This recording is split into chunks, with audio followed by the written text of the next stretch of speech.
오늘 다룰 영화는 아니시 차간티 감독의 런입니다.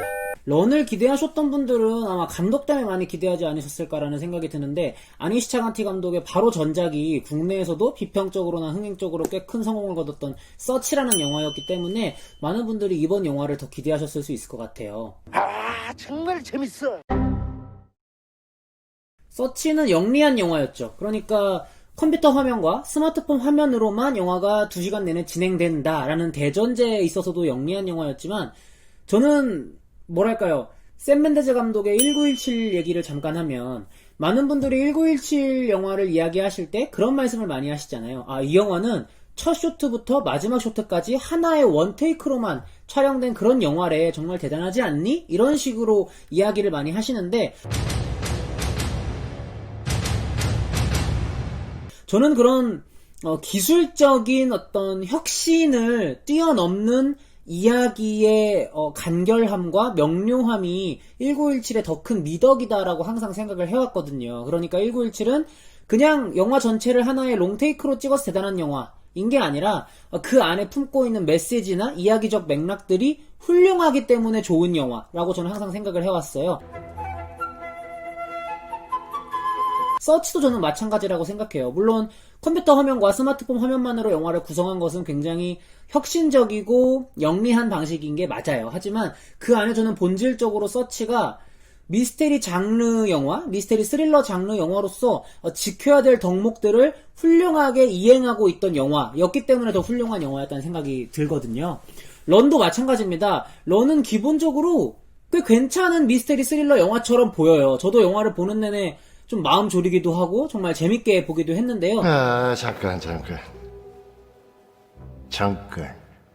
그럼에도 이 영화의 가장 큰 적이 있다면 감독의 바로 전작인 서치가 아닐까. 런 그 자체로 굉장히 나쁘지 않은 괜찮은 퀄리티의 영화지만 감독의 전작이 서치였는데 그 서치가 워낙 대단한 작품이었다 보니까 많은 분들이 서치 정도의 레벨을 생각하시고 이 영화를 보시면 좀 실망하실 수도 있지 않을까.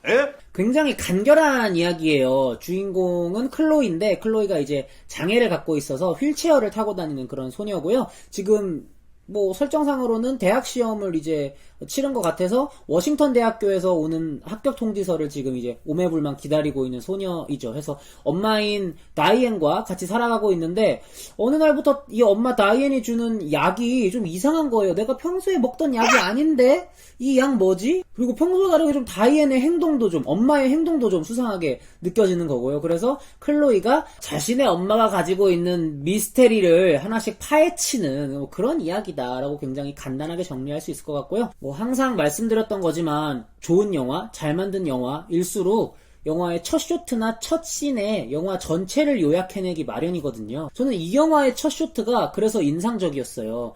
뭐 어두운 분위기에 수술대가 있고 거기에 이제 의사와 간호사들이 둘러싸고 있어서 수술대에 정확히 누가 누워있는지는 보이지 않았던 상황에서 카메라와 수술대 사이에 있던 어떤 의사가 딱 이렇게 비켜주니까 그 자리에 당연히 뭐 성인 남자나 성인 여자가 누워있겠지라고 관객으로서는 생각을 하고 있었는데, 그게 아니라 그 수술대에 누워있는 건 주먹만한 신생아 아기였다. 약간 이런 식으로 조그만한 반전을 그 쇼트 내에서 주는 걸로 시작하는 영화거든요. 해서 저는 아니시 차간티 감독이 서치에서도 많이 했던 방식인데, 이 영화도 일종의 기만 전술로 전개되는 영화겠구나라는 걸 이 첫 쇼트에서 느꼈어요. 아니시 차간티 감독이 항상 그런 걸 좋아하는 것 같아요. 이야기적으로도 뭔가 미스테리가 있고 한꺼풀씩 벗겨나가다 보면 진실에 도달하게 되는 걸 좋아하는 것 같고, 샷 구성적으로도, 프레이밍 구성적으로도 여러 레이어가 있을 거 아니에요. 프레임 내에 그 레이어 앞에 있는 전경의 레이어들을 걷어내면서 후경에 있는 레이어를 마지막에 관객들에게 드러냄으로써 뭔가 반전 아닌 반전을 주는 걸 좋아하는 감독이다라는 걸 이 첫 쇼트에서 알 수가 있었는데요. 계속 이런 테마가 반복되죠. 영화 중반부에 이제 클로이가 아닌 밤중에 엄마 몰래 조용히 이제 컴퓨터 앞에 앉아서 인터넷 검색을 하는 그런 장면이 있는데, 거기 후경에 자세히 보면 사라 폴슨이 연기하는 다이앤이 되게 무섭게 실루엣으로 이렇게 앉아있다거나, 마치 그 아리에스터 감독의 유전에서 토니 콜렛이 천장에 붙어 있었던 그런 방식으로 묘사가 되고요.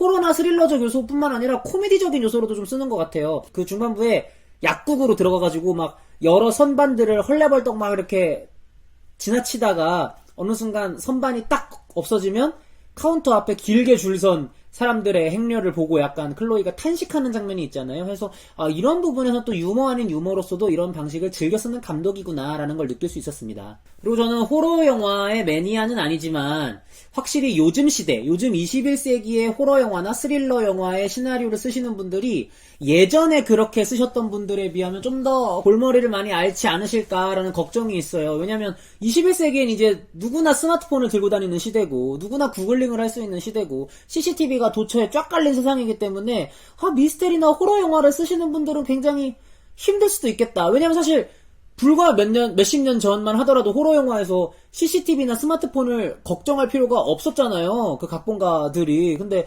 요즘 같은 경우에는 도처에 CCTV가 깔려 있으니 뭐 누군가를 납치한다거나 유괴한다거나 뭐 죽인다거나 하는 거를 이야기적으로 쓸 때도 좀 여러 현실적인 개연성을 고려할 수밖에 없을 것 같은데요. 아니 시청한테 감독은 서치에서도 그랬듯이 이 영화에서는 오히려 그런 점들을 적극적으로 끌어온다는 점에서 이 장르에 좀 신선함을 더해줄 수 있는 그런 감독이구나라는 걸 한 번 더 느꼈어요. 특히 중반부에 가장 이 영화에서 좀 어떤 극한의 긴장감을 끌어내는 장면이라고 할 수 있을 것 같은 그 클로이의 전화통화 장면. 전화를 통해서 이제 건너편 통화 상대가 구글링을 해주는 그런 장면이 있는데 이런 장면 같은 경우는 진짜 21세기에 만들어지는 미스테리 스릴러 영화로서 정말 재밌는 부분이거나 약간 이런 생각을 했습니다.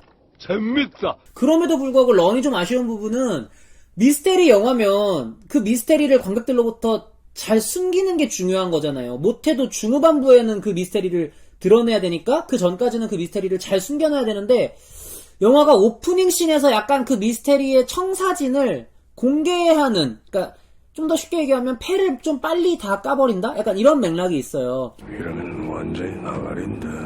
저는 원래 이 영화 예고편을 봤을 때도 그런 생각을 했어요.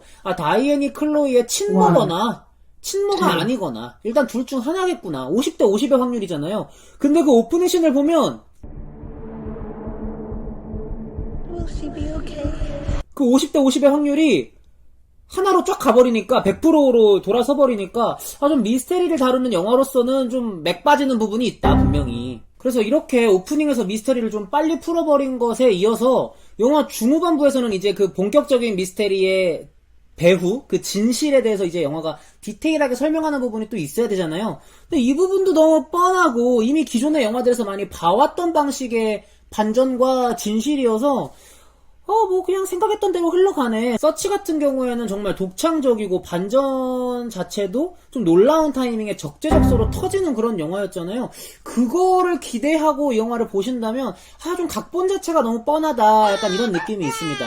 덩달아서 그 미스테리의 디테일들이 밝혀질 때 주인공인 클로이와 엄마인 다이앤 캐릭터, 악역이기도 하죠. 이 둘이 대화하는 씬이 있는데 저는 그 대화하는 씬 자체가 별로 재미가 없더라고요. 그러니까 둘이 되게 뻔한 이야기들을 해요. 엄마는 그냥 계속 넌 내가 필요해 막 이런 얘기로 일관하고 있고 또 이 주인공은 그 엄마한테 그러지 마세요 약간 이런 식으로 계속 일관하고 있어서 되게 재미없고 뜬구름 잡는 듯한 대화 장면이네 약간 이런 식으로 좀 보는 것도 있었습니다. 그리고 이제 가장 큰 문제 중에 하나는 산막이었던 것 같아요. 이제 클로이가 병원으로 실려가면서 이제 악당이자 엄마인 다이앤과의 마지막 대결 각이 쓰는데요. 이 시퀀스에서 주인공 클로이가 주인공으로서 성장하는 지점이 별로 없어요. 물론 알고 있습니다. 이 인물은 애초에 좀 하반신 마비 증상이 있는 캐릭터라서 휠체어를 타고 있고 또 지금 몸에 신경도까지 퍼진 상태여서 그러니까 몸 상태가 좋지 않은 상태이기 때문에 아무리 영화라 해도 주인공의 성장을 보여준답시고 갑자기 벌떡 일어나서 다이앤과 막 대결을 하거나 맞서거나 이런 게 불가능할 거라는 건 알아요, 현실적으로. 그런데 영화가 그걸 너무 못한 느낌, 그러니까 산막에서 주인공이 주인공으로서 하는 게 별로 없어요.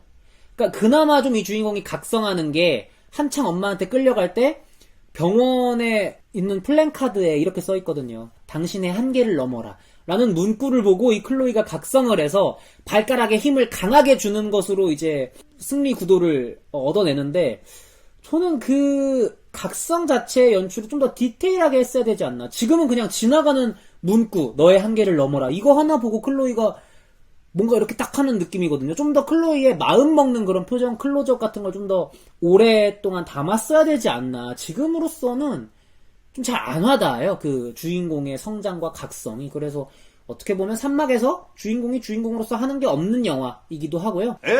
그럼에도 불구하고 저는 이 영화의 에필로그가 좋았습니다. 뭐 어떤 분들은 너무 과하다, 뭐 이러신 분들도 있었지만 저는 눈에는 눈 이에는 이 방식의 복수극을 좋아하기 때문에 애초 그래서 타란티노 영화를 좋아하는 것도 그 때문이고요.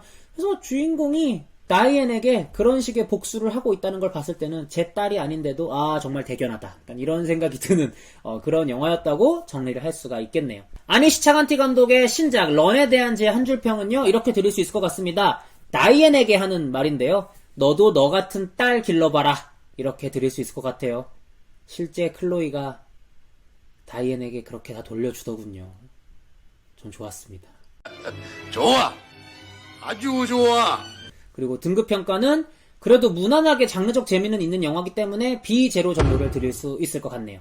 그리고 이건 여담인데 사라 폴슨 연기는 정말 죽여요. 정말 제가 호러 장르의 매니아는 아니지만 어쩌면 사라 폴슨은 호러 장르에 내린 축복 아닐까 싶을 정도로 정말 그 표정이나 그 특유의 눈두덩이 이런 것들이 굉장히 호러 장르, 스릴러 장르와 잘 맞는 배우다라는 느낌이 있었는데요. 한편으로는 근데 요즘 너무 이런 쪽의 장르만 하셔서 뭐 아메리칸 호러 스토리라는 TV 시리즈에도 나오셨고 본격 호러 영화는 아니지만 미스테리 스릴러로서 레치드라는 넷플릭스 오리지널에도 출연을 하셨기 때문에 너무 요즘 호러 장르만 나오시는 거 아닌가라는 좀 걱정도 드네요. 뭐 제가 할 걱정은 아니겠지만요. 너나 잘하세요.